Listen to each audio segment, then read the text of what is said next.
A woman's face is alight with pure joy.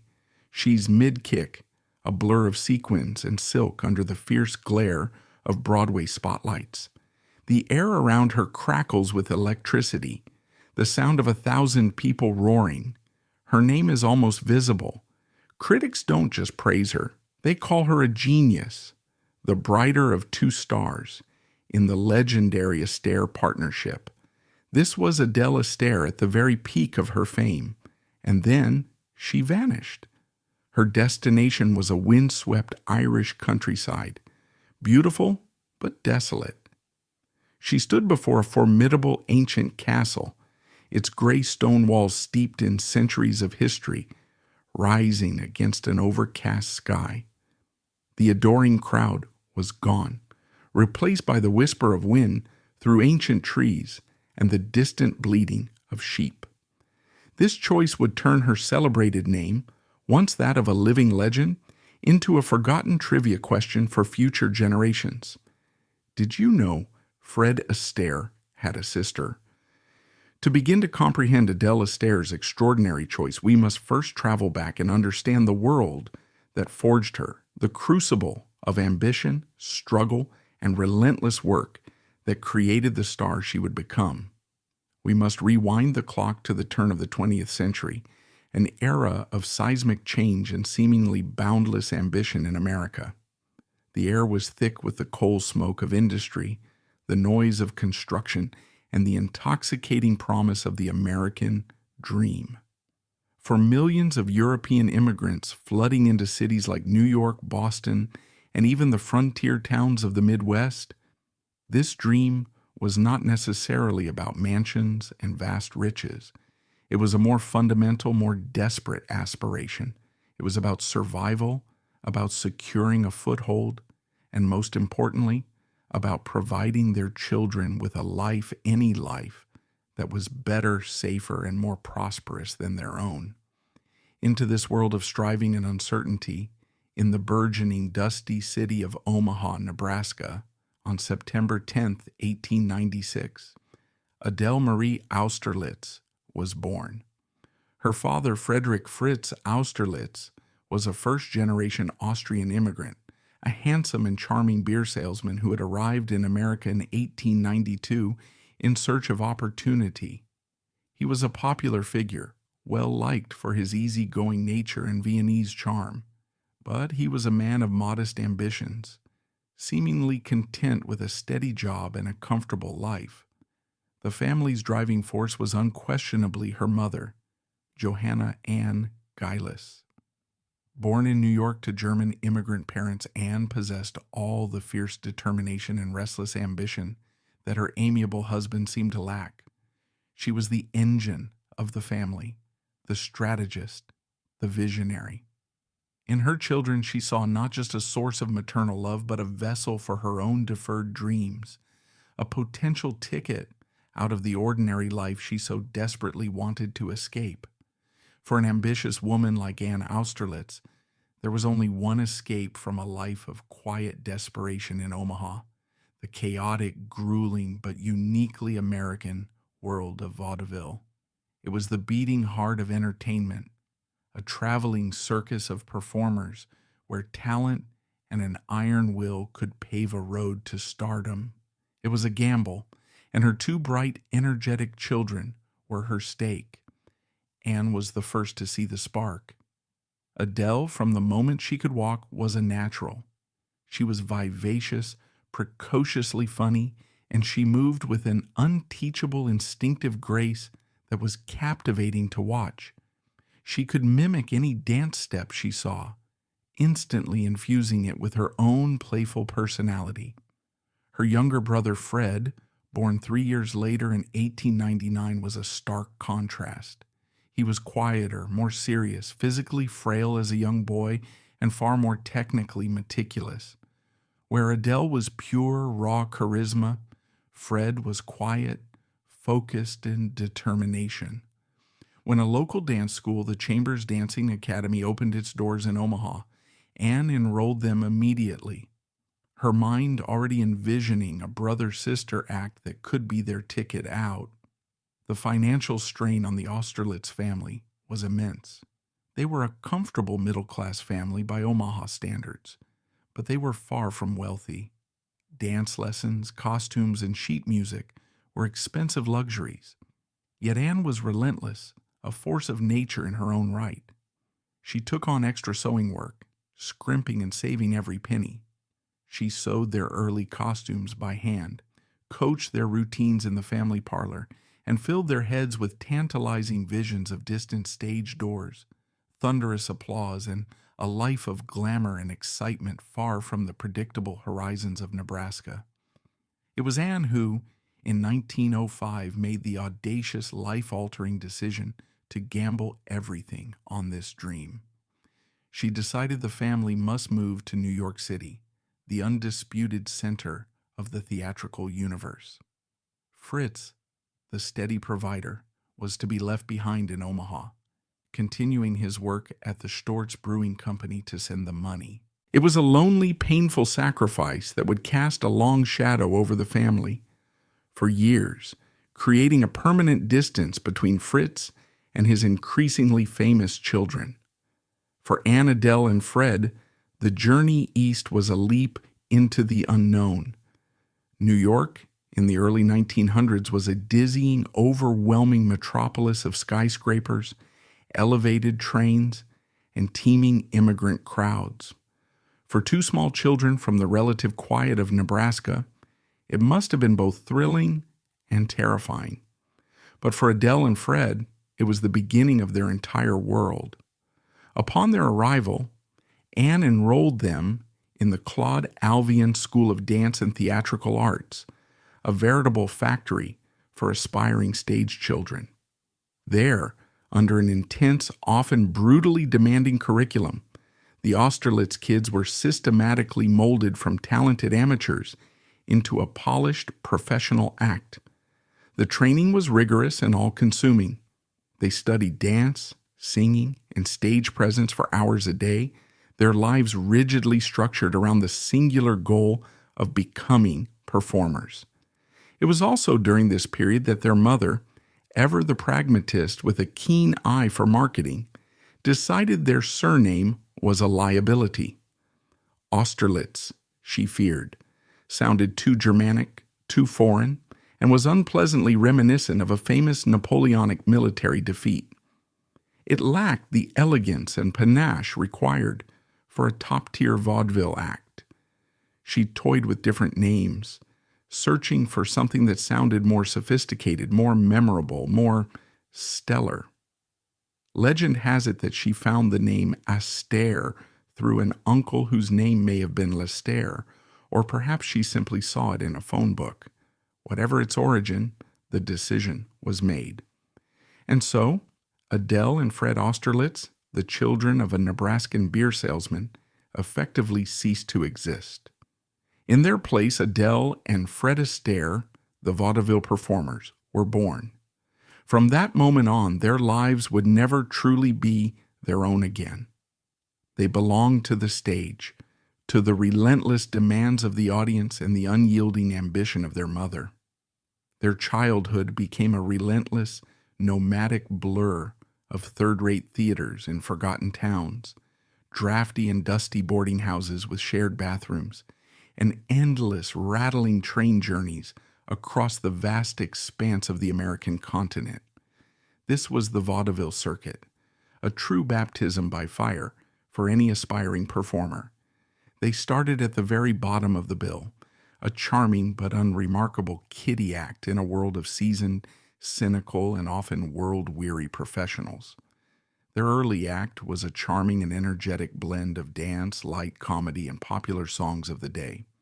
From the very beginning, the dynamic of the act was crystal clear to anyone who watched them. Adele was the undisputed star. She was the radiant sun around which her younger, shyer, and more serious brother dutifully orbited. She possessed an incandescent charisma, a natural, unforced gift for comedy that could win over even the toughest, most belligerent crowds in smoky working-class theaters. While Fred, The burgeoning perfectionist was obsessively perfecting the steps. Executing each move with the precision of a Swiss watchmaker, Adele was radiating pure, unadulterated joy. She would ad-lib jokes, pull funny faces at the audience, and connect with the people in the cheap seats in a way that simply could not be taught. Fred himself would later admit this reality without a hint of jealousy or resentment in countless interviews throughout his life. "I was just a good hoofer," he would say, but Adele was a genuine genius. For the first 15 grueling years of their career, this was the accepted truth. They were not billed as Fred and Adele Astaire. In the eyes of the booking agents, the critics, and the audiences who paid their dimes and quarters to see them, they were unequivocally Adele Astaire and her brother. Life on the road was brutal and deeply isolating. Constantly supervised by their mother or a hired chaperone, they had little formal education and almost no friends their own age.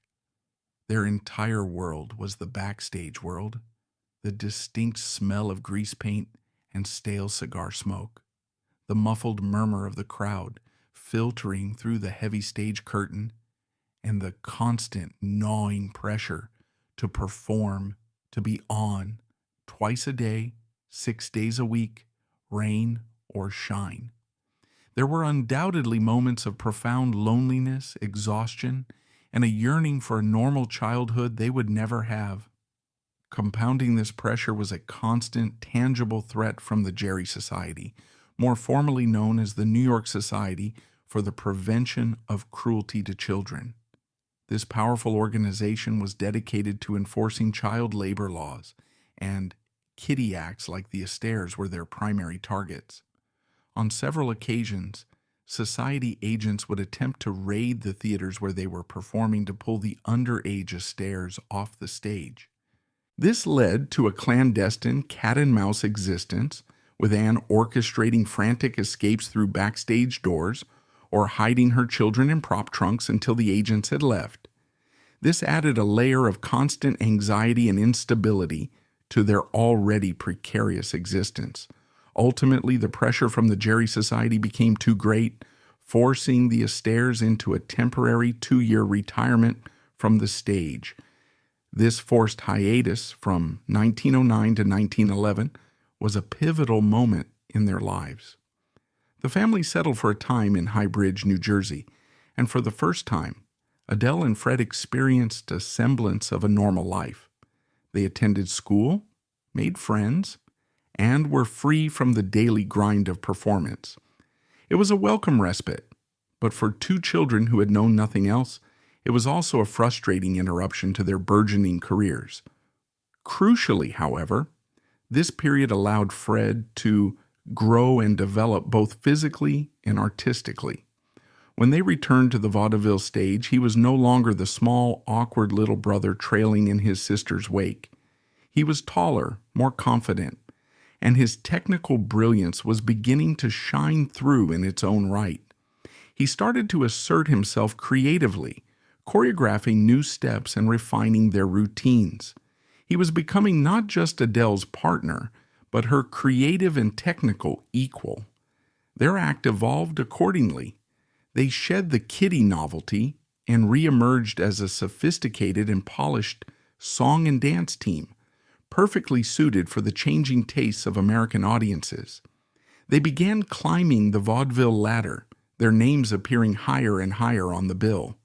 They honed their craft in the merciless crucible of twice-a-day performances, learning how to handle every kind of audience, from enthusiastic to hostile, and how to recover from every kind of on-stage mishap, from a missed step to a collapsing set piece.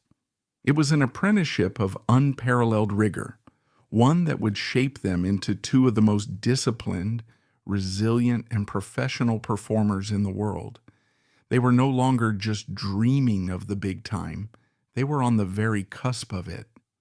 The bright, beckoning lights of Broadway were just ahead, and the wider world was about to discover what vaudeville audiences across America already knew. The Astaires were something truly special. But for now, it was still Adele's name that shone the brightest, the incandescent star leading the way. The long, grueling apprenticeship in the chaotic world of vaudeville had been a relentless dress rehearsal, honing their skills and forging an unbreakable professional bond. Now the curtain was set to rise on the main event. Broadway was not just another city on the tour, it was a different universe, a theatrical crucible where reputations were either forged in fire or shattered in a single night. For Adele and Fred Astaire, the journey from the dusty circuits of America to the hallowed stages of New York was more than a geographic move. It was a bid for theatrical immortality, a challenge to prove that the unique magic born in Omaha could captivate the most demanding audience in the world. The leap from the rough-and-tumble nomadic world of vaudeville to the hallowed, almost sacred stages of Broadway was the singular, all-consuming ambition for every performer of the era. It represented a quantum leap in status, artistry, and financial security.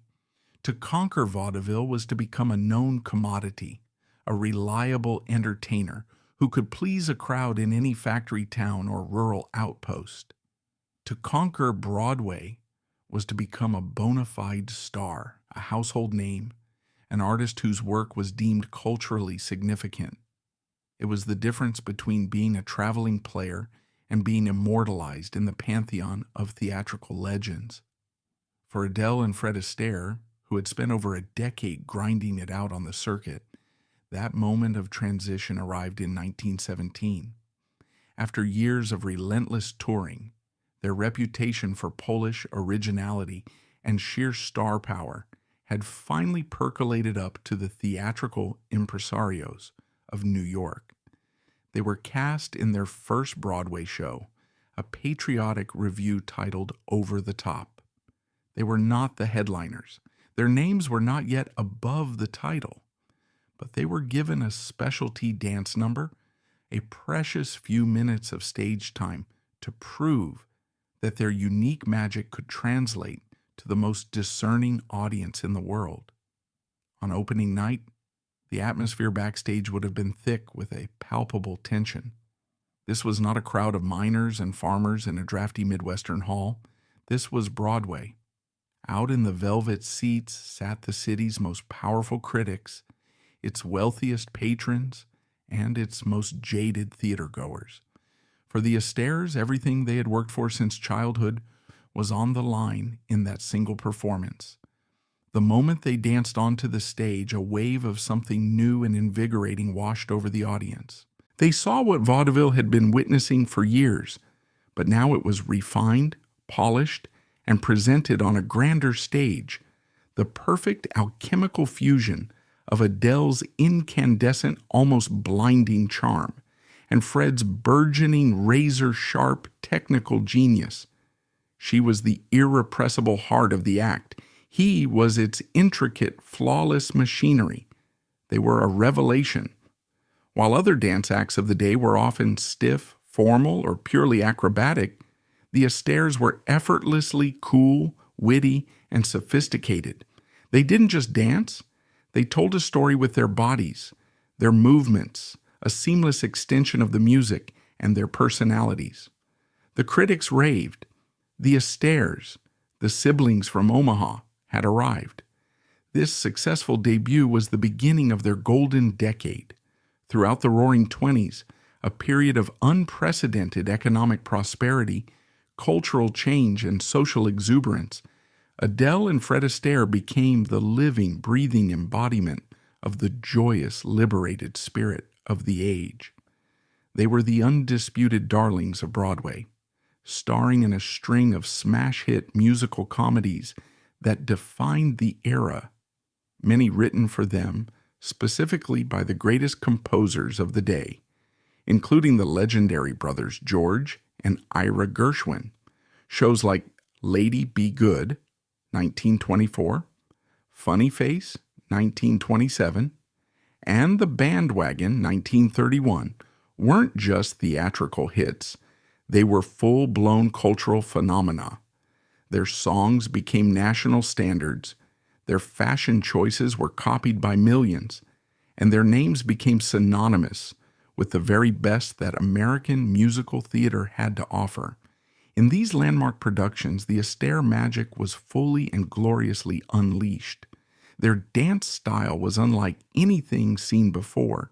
It was a sophisticated and unique blend of tap, ballroom, and even elements of classical ballet, but it was imbued with a sense of effortless spontaneity that made it appear as though they were simply making it up as they went along. This illusion of effortlessness was, of course, their greatest artistic deception. In reality, it was the product of an almost inhuman work ethic, primarily driven by Fred. He was the architect of their steps, the relentless choreographer who would spend countless, agonizing hours locked away in a rehearsal studio, working and reworking every single nuance of a routine.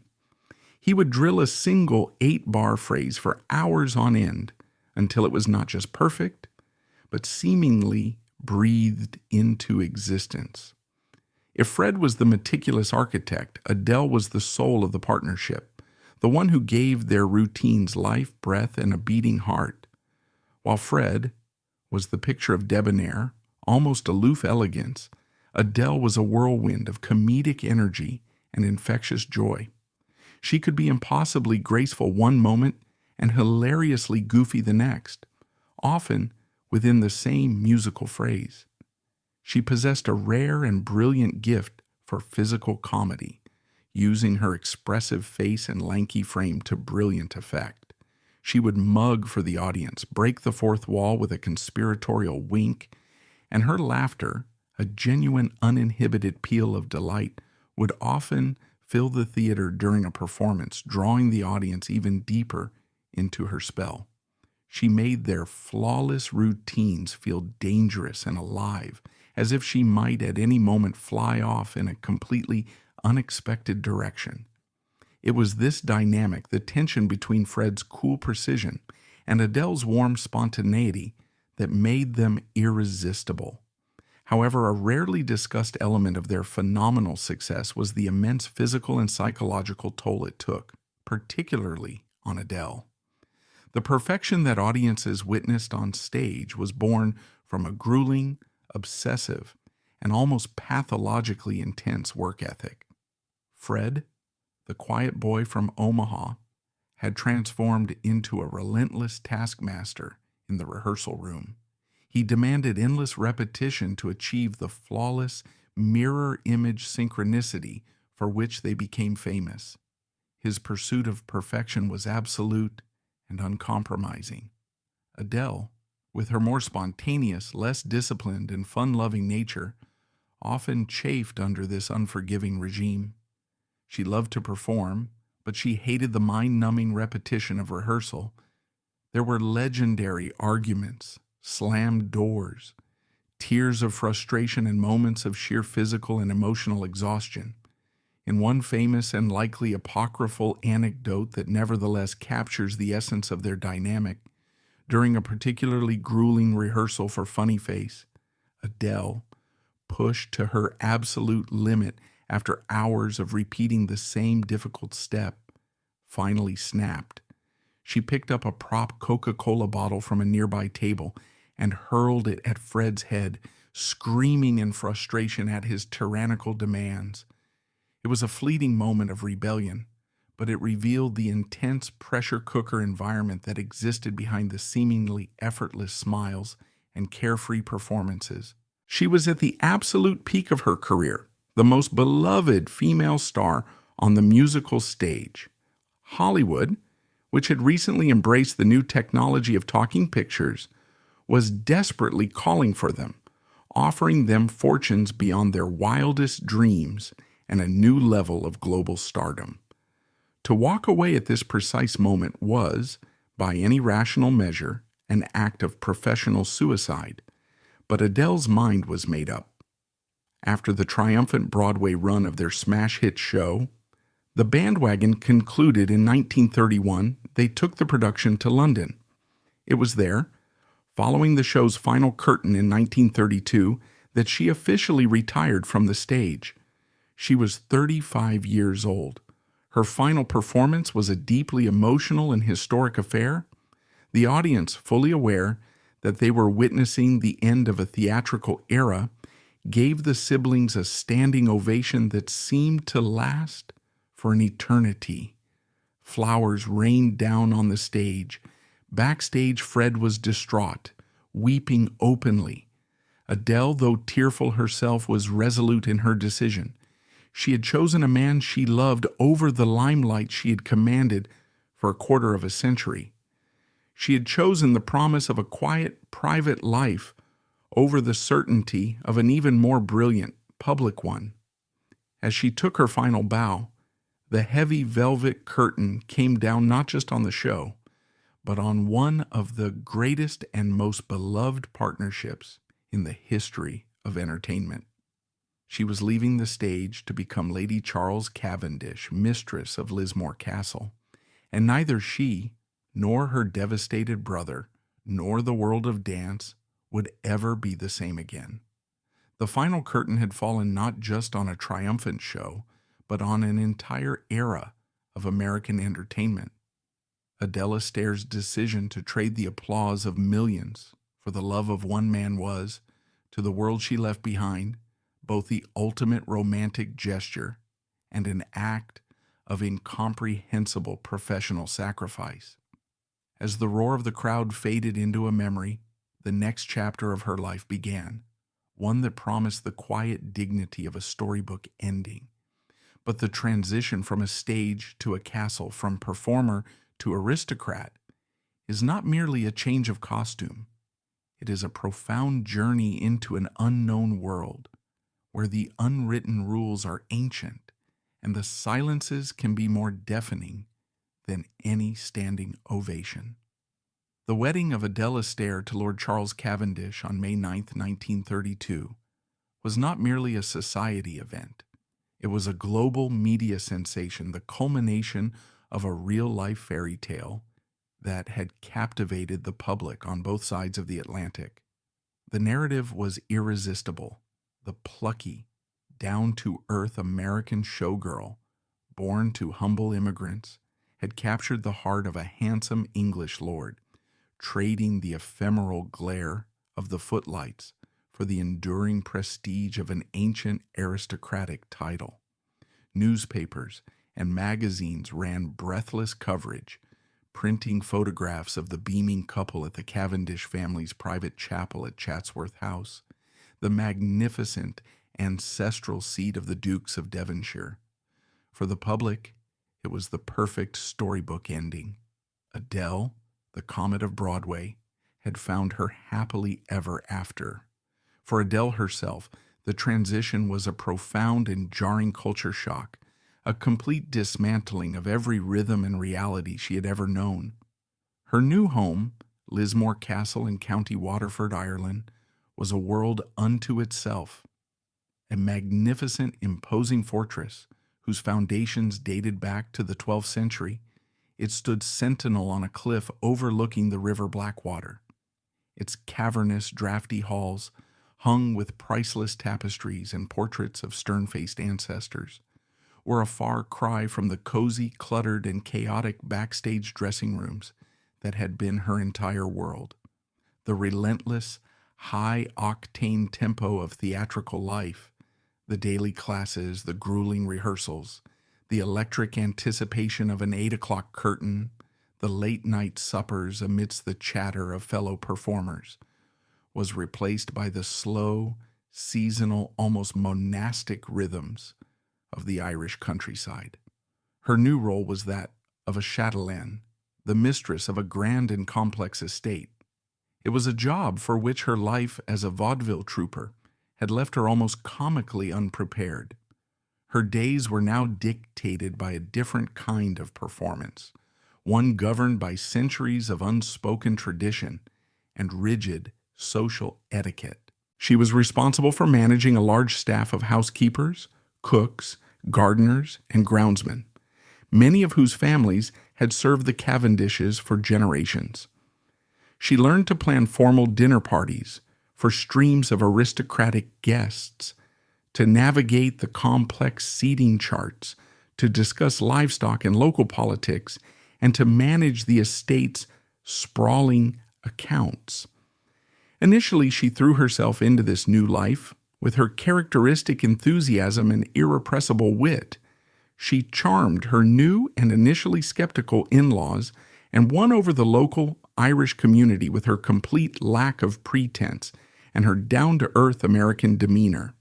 She learned to fish for salmon in the river, to ride to the hounds, though she found the sport baffling, and to find her way through the labyrinthine corridors of her own home. By all external accounts, she was deeply in love with her gentle, kind-hearted husband, and the fairy tale seemed to be holding true. But beneath the surface of this idyllic new existence, deep and profound shadows were beginning to gather. The storybook ending was about to reveal its heartbreaking hidden chapters. The central driving motivation behind Adele's monumental decision to abandon her career was a deep, powerful yearning for the one thing her nomadic life had never allowed her: a stable family. She had been raised in boarding houses and on rattling trains, her childhood sacrificed at the altar of her mother's ambition. Now she dreamed of filling the ancient halls of Lismore with the laughter of her own children, of building the secure and loving home she had never truly known. This desire became the sun around which her new life orbited. When she became pregnant in 1933, it felt like the ultimate validation of her choice, the final perfect piece of her new identity falling into place. The 9 months of her pregnancy were a period of quiet, joyful anticipation. She retreated from the demands of society, focusing her energy on preparing for the baby's arrival. The nursery at Lismore, perhaps unused for a generation, was aired out and redecorated. Tiny clothes were bought, and a sense of hopeful excitement settled over the ancient castle. But this happiness was to be cruelly, unimaginably denied to her. In the final days of her term, complications arose. After a long and difficult labor, she gave birth to a daughter who was stillborn. The silence that descended upon Lismore in the aftermath of that loss was absolute and crushing. In an era when such matters were shrouded in secrecy and shame, when grief was a private, buttoned-up affair, Adele had to bear her sorrow largely alone. There were no grief counselors, no support groups, only the vast, echoing emptiness of the castle and the formal, whispered condolences of family who were ill-equipped to handle such a raw and devastating tragedy. The dream of a child's laughter in the halls was replaced by a profound and haunting stillness. The castle, once a symbol of her grand new beginning, was transformed overnight into a monument to her loss. Incredibly, hope flickered again the following year when Adele found herself pregnant once more, this time with twins. This second chance felt miraculous, a balm to the still open wound of the previous year. But the fairy tale had already been broken, and fate had another devastating blow to deliver. She suffered a miscarriage, losing both baby boys. This second loss was, in many ways, even more catastrophic than the first. It extinguished the last embers of hope, replacing them with a cold, hard despair. The dream of motherhood, the very foundation upon which she had rebuilt her entire life, was now in ruins. The empty halls of Lismore Castle no longer just echoed with a sense of loss. They were saturated with it. Adding to this immense private pain was the growing, terrifying specter of her husband's alcoholism. Lord Charles Cavendish, for all his gentle charm and impeccable manners, was a deeply troubled and melancholic man, ill-suited to the pressures of his position. The weight of managing the vast estate, coupled with his own personal demons, and crucially, the shared, unspoken grief over the loss of their children, proved to be an unbearable burden. His drinking, which had once been a manageable upper-class social habit, spiraled into a serious, debilitating addiction. Adele, the woman who had once commanded stages and held thousands captive with a single glance, now found herself in the lonely, exhausting, and powerless role of a caretaker. She spent her days in a state of quiet worry, trying to manage his moods, cover his indiscretions, and hold her husband and her marriage together in the profound isolation of the Irish countryside. The vivacious, carefree star of Broadway was now living a life defined by her husband's illness, a life of hushed conversations with doctors and the quiet dread of watching the man she loved slowly self-destruct. The applause had faded, replaced by a terrible, anxious silence. One of the most poignant, rarely told stories from this period illuminates the profound inner conflict raging within her, a conflict between the woman she had become and the woman she had left behind. A friend from her old theater days, the actress Beatrice Lilly, came to visit Lismore. One gray and rainy Irish afternoon, she found Adele sitting alone in the castle's vast, formal drawing room. The air was heavy with the scent of beeswax and damp stone. On a phonograph in the corner, a Gershwin tune from one of her old Broadway hits was playing, the tinny, cheerful music a ghostly echo from another universe. As the familiar music swelled, a muscle memory, deeper and more instinctual than any conscious thought, took over. Adele stood up, and there, in the middle of the empty, silent, baronial room, surrounded by the portraits of Cavendish ancestors, she began to dance. For a few brief, transcendent moments, she was no longer Lady Charles Cavendish, the grieving, worried mistress of a remote Irish castle. She was Adele Astaire of Broadway, the human firework, lost in the intricate steps, the joyful abandon, and the music that had been the very language of her soul for her entire life. Her body remembered what her mind was trying to forget. The movements were still sharp. The old grace was still there. It was a fleeting, heartbreaking resurrection. When the song ended, she stopped, her body held in a final, graceful pose. The last notes of the phonograph faded, and the profound silence of the castle rushed back in, broken only by the sound of the rain against the tall, mullioned windows. Her friend saw tears streaming down Adele's face. They were not simple tears of sadness, but tears of a far more complex and devastating nature. Tears for the children she had lost, for the husband she was losing, and for the brilliant, vibrant, and joyful part of herself that she had so willingly, and perhaps so foolishly, sacrificed. It was a fleeting glimpse into the unlived life, the ghost of a career that still lived and breathed within her. This brings us to the central and perhaps ultimately unanswerable debate about Adele Astaire's life. Was her decision a tragedy of squandered genius or a quiet triumph of self-determination? From one perspective, the evidence for tragedy is overwhelming. A brilliant, once-in-a-generation talent was extinguished at its absolute peak. It is easy to view her as a victim of the romantic, patriarchal expectations of her era, a woman who felt compelled to subordinate her own extraordinary career to that of her husband's life and title. A modern feminist reading might see her choice as a heartbreaking capitulation, a sad and cautionary tale of a powerful woman giving up her agency and her art for a man. The narrative of her subsequent personal tragedies, the devastating loss of her children, her husband's tragic decline into alcoholism, seems to cruelly underscore this interpretation, suggesting she made a terrible mistake, trading a life of professional fulfillment and public adoration for one of profound private sorrow and isolation. The empty castle, the silent nursery, the solitary dance, they all seem to point to a life of regret, a fairy tale that had curdled into a Gothic nightmare. That haunting image seems to seal the narrative of her life as a tragedy. From this vantage point, her choice appears a catastrophic miscalculation. But to accept this version is to ignore the voice of the woman herself. History is rarely so simple, and human motivation is a far more complex tapestry than a single dark thread of regret.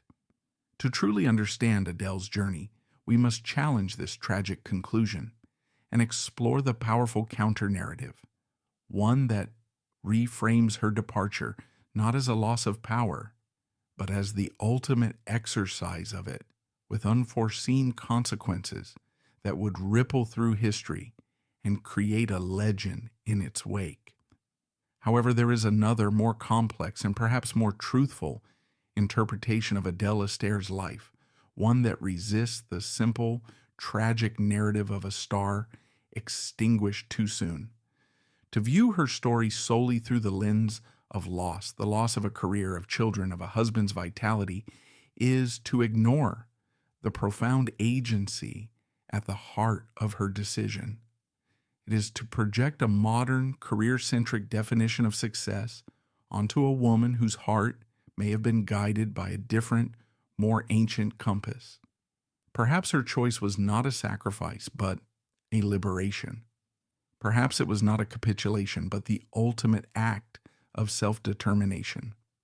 Adele herself, in the rare interviews she gave in her later years, never publicly expressed a single word of regret about leaving the stage. Her accounts were not tinged with nostalgia for the roar of the crowd or the glamour of opening nights. Instead, they were characterized by a blunt, unsentimental pragmatism. "I was 35 years old," she once stated plainly, her words cutting through any romanticized notions of her departure. "I'd been working since I was 7. 7. Can you imagine? I'd had it. I was tired." To truly understand this sentiment, one must look past the glittering facade of her success and comprehend the sheer bone-deep exhaustion that underpinned it. Her life had not been a glamorous whirlwind. It had been a quarter-century of relentless, back-breaking labor. It was a childhood spent not in playgrounds, but in the dusty wings of third-rate theaters. It was an adolescence spent not in classrooms, but on jolting, sleepless train journeys. It was an adulthood spent not in building a private life, but in the fiercely disciplined, physically punishing work of rehearsal and performance. Every seemingly effortless smile on stage was the product of 1,000 aching muscles in the rehearsal room. Every burst of spontaneous joy was meticulously choreographed, drilled and repeated until it became second nature.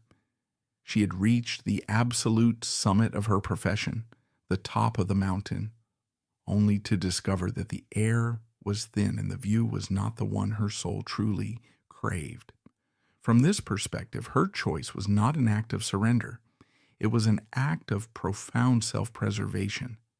She was exercising her agency not by staying on stage to fulfill the world's expectations of her, but by choosing a different, quieter, more authentic kind of life, one that prioritized the hope of personal connection over the guarantee of public acclaim.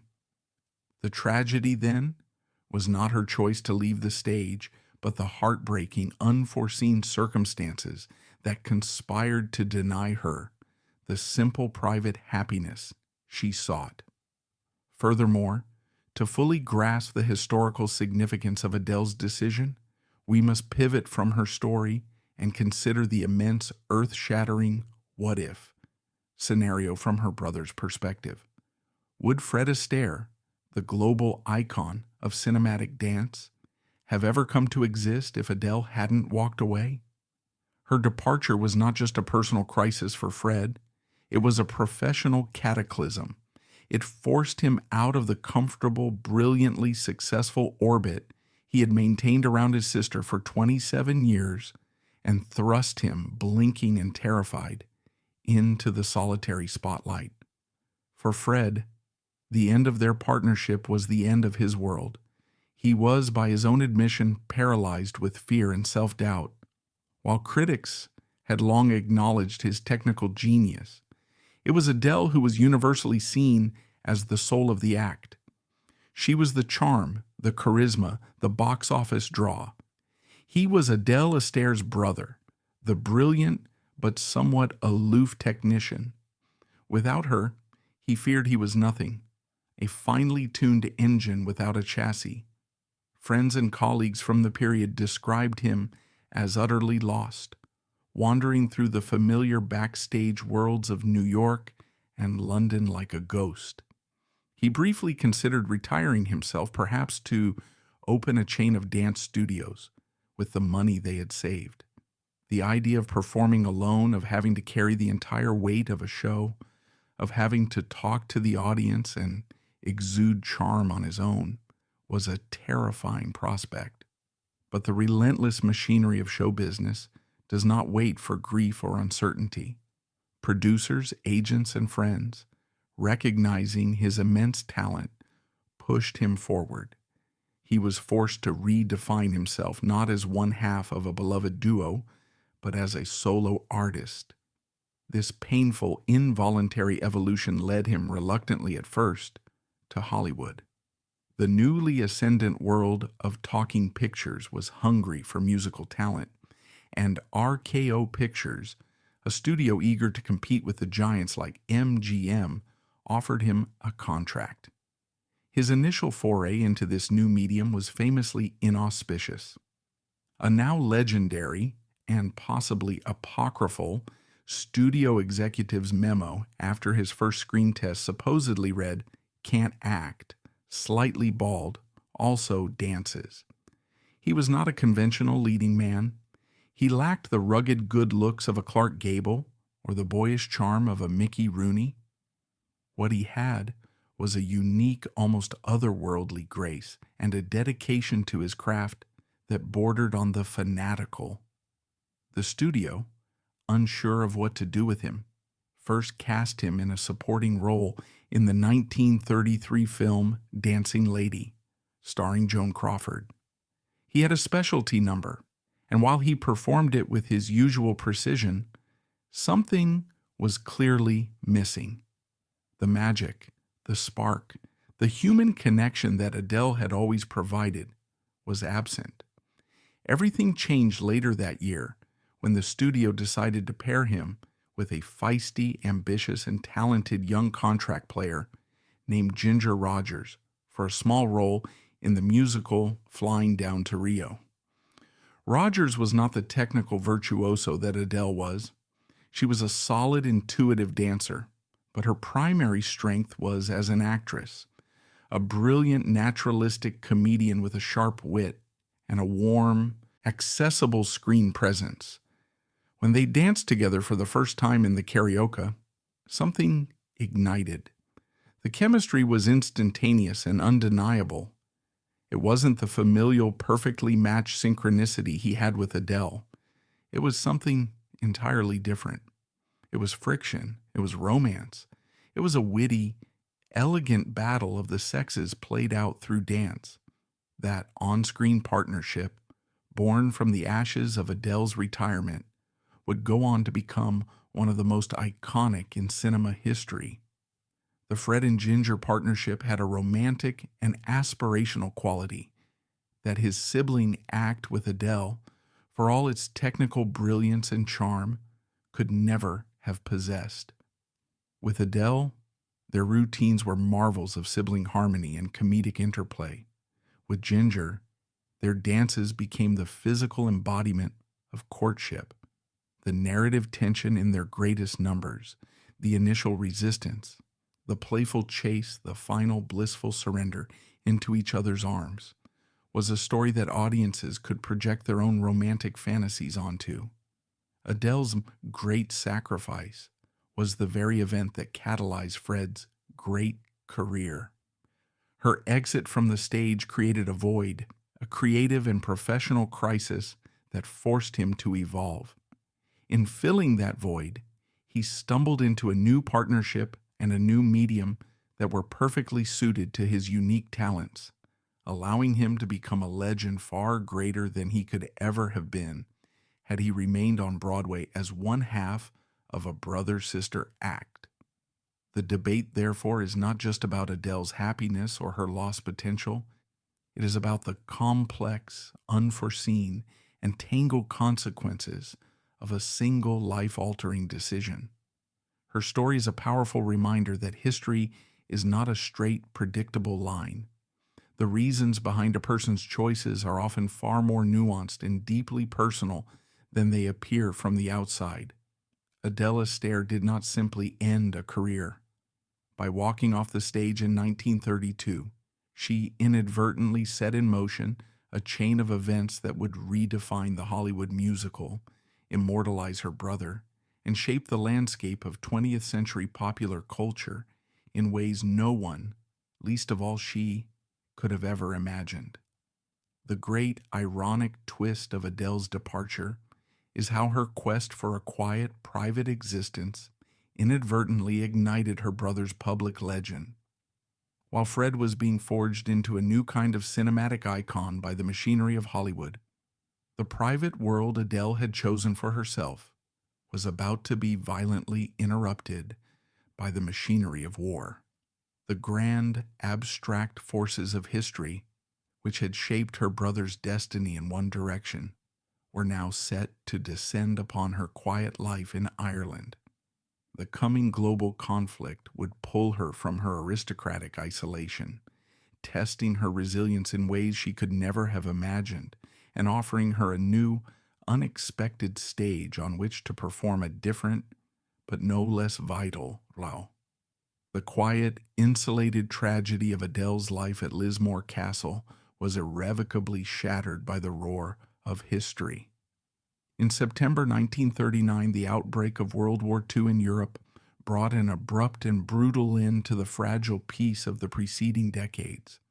While her brother Fred was dancing his way across pristine black and white Hollywood sound stages, creating cinematic fantasies that provided a much-needed escape for a world teetering on the brink of chaos, Adele found herself thrust into the harsh realities of the conflict.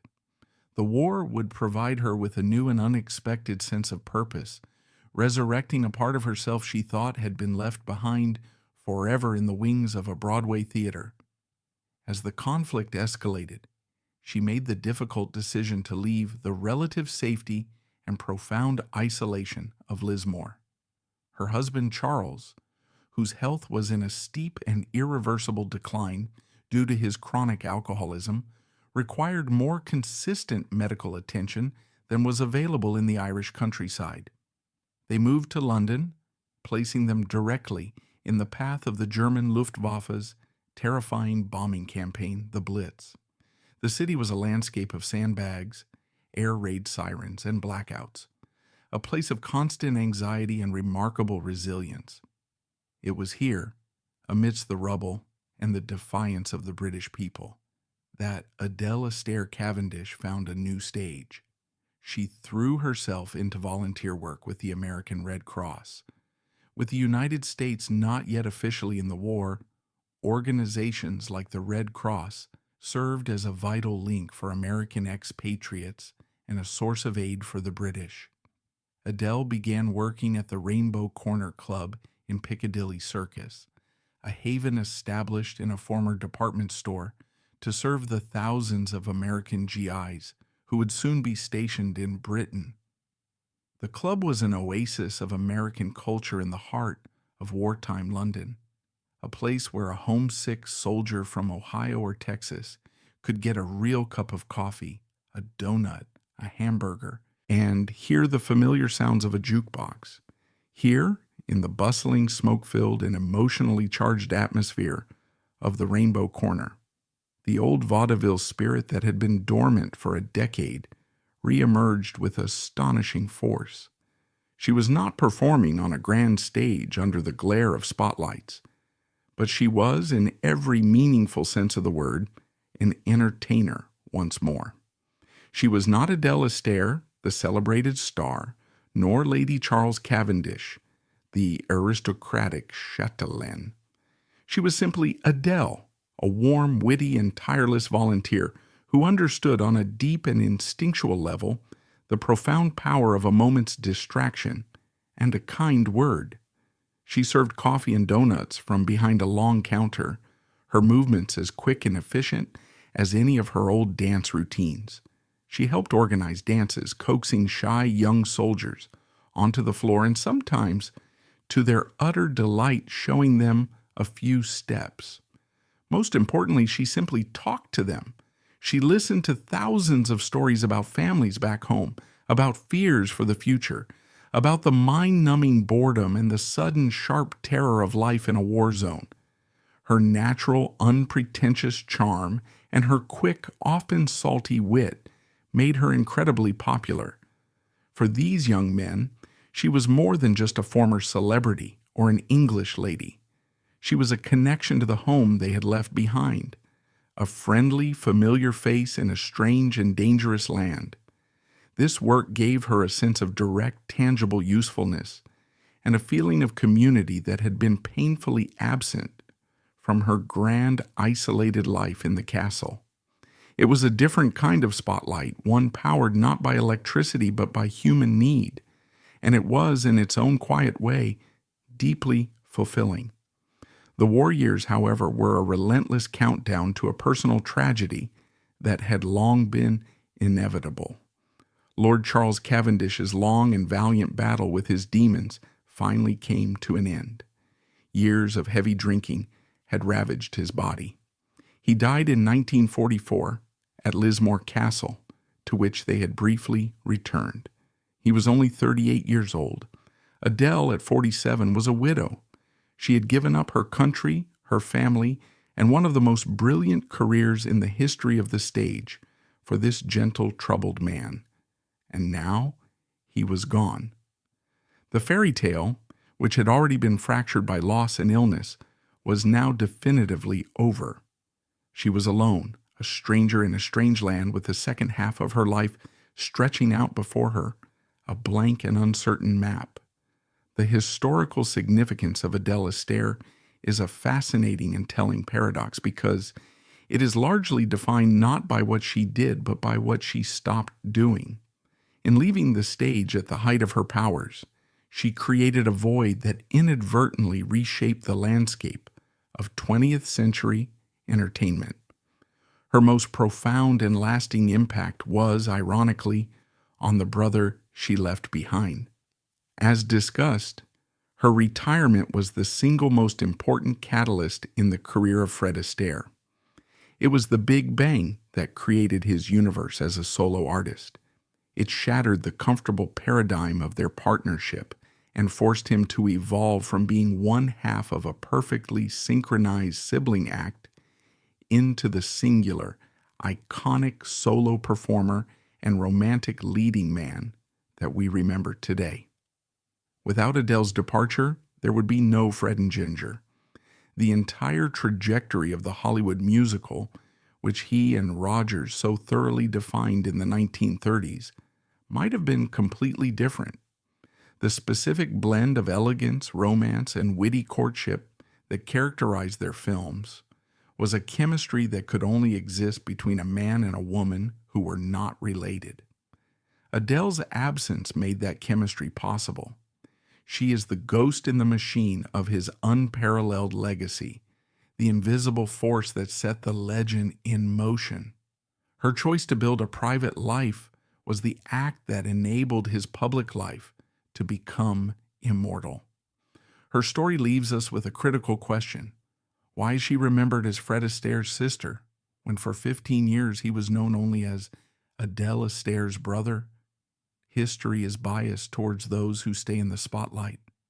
But did she fail by walking away, or did she succeed by defining life on her own terms, choosing the pursuit of a private self over public applause? After Charles's death and the end of the war, Adele did not retreat into the shadows of her widowhood. She did not remain the Dowager Lady of Lismore, a tragic figure rattling around a lonely castle. In 1947, she married again. Her second husband was Kingman Douglas, an American investment banker and a decorated intelligence officer who had worked with the Office of Strategic Services, OSS, the precursor to the CIA during the war. He was a man of the world, solid, dependable, and her equal in intellect and wit. It was, by all accounts, a stable, happy, and deeply companionable marriage. With this second marriage, she completed the journey she had started 15 years earlier. She returned to the United States, leaving the titles and traditions of the British aristocracy behind. She and Douglas lived a quiet, comfortable, and intensely private life, primarily in New York, and later in retirement, splitting their time between a home in Jamaica and a ranch in Arizona. She remained fiercely close to Fred, delighting in his continued success and becoming a beloved, fun-loving aunt to his children. They spoke on the phone constantly, their deep sibling bond, forged in the crucible of vaudeville, enduring until the very end of their lives. She never once attempted a comeback, though lucrative offers were surely made over the years to lure her back to the stage or screen. The life she had chosen was her own, and she seemed by all outward appearances to be thoroughly content with it. She became a celebrated hostess, known for her sharp mind, her salty, unfiltered language, and her complete and utter lack of pretense. She was a woman who had dazzled royalty and captivated millions, but who was just as happy, if not happier, playing a round of golf, tending her garden, or telling a bawdy story over cocktails with friends. The little girl from Omaha had lived a dozen lives: vaudeville trooper, Broadway sensation, English aristocrat, Red Cross volunteer, and finally, a contented American retiree. She had come full circle.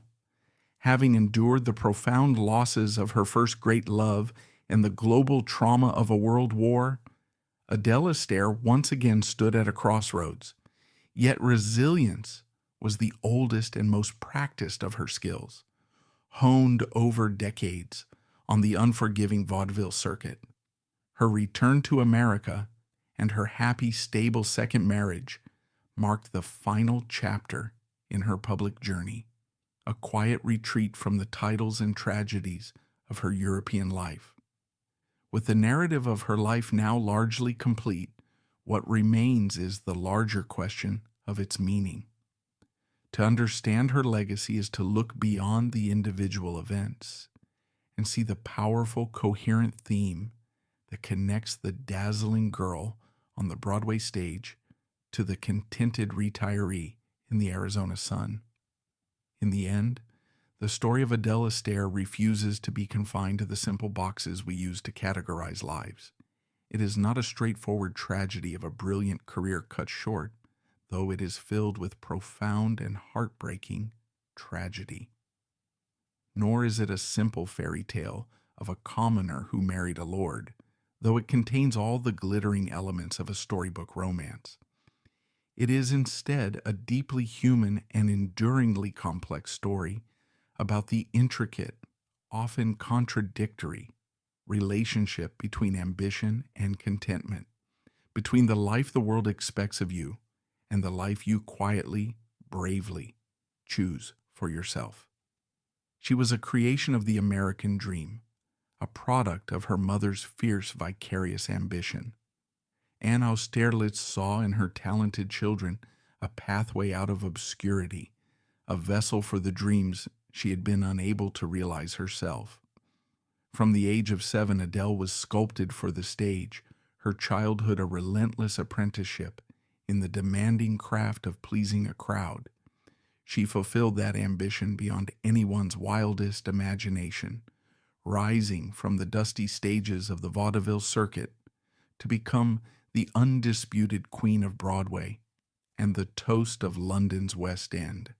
She achieved the absolute pinnacle of success as her era defined it: fame, wealth, and the adoration of millions.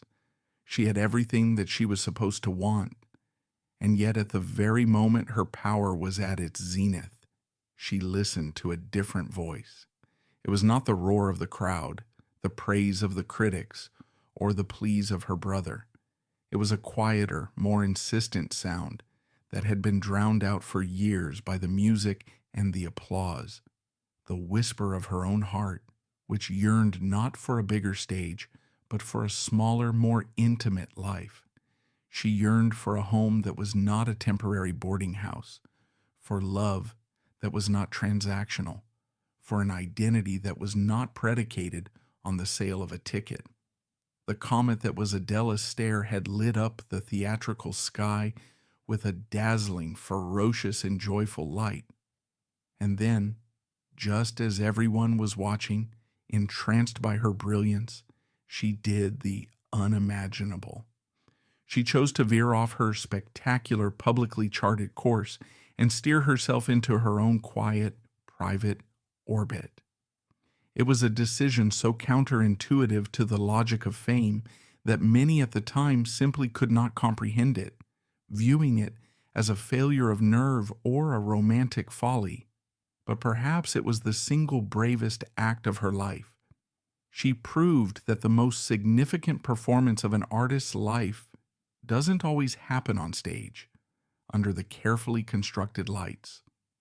Sometimes the most dramatic and life-altering act takes place in the quiet solitude of the wings, with the resolute decision to take a final bow and walk away, not because the show is over, but because you have decided you no longer wish to play the part. Her life after the stage was not the simple happily ever after of the fairy tales. It was marked by unimaginable grief, by the loss of children, and by the slow, painful decline of the man for whom she had given everything up. But it was also a life of profound resilience, of finding new purpose in the darkest of times, of building a second happy and enduring partnership, and of ultimately finding a measure of peace on her own terms. She never looked back with regret, for she understood a truth that the world often forgets, that public acclaim is a fickle and demanding ghost, while the search for private contentment is the most fundamental human journey of all. Adele Astaire gave up the world's thunderous applause to listen for a different, more meaningful sound in a culture that constantly, relentlessly tells us that more is better, more fame, more success, more visibility, more noise. Her life stands as a poignant and powerful testament to the radical idea that sometimes the bravest and most triumphant choice is to simply decide that you have had enough. She was not the forgotten Astaire, overshadowed by her more enduringly famous brother. She was the Astaire who chose to be free.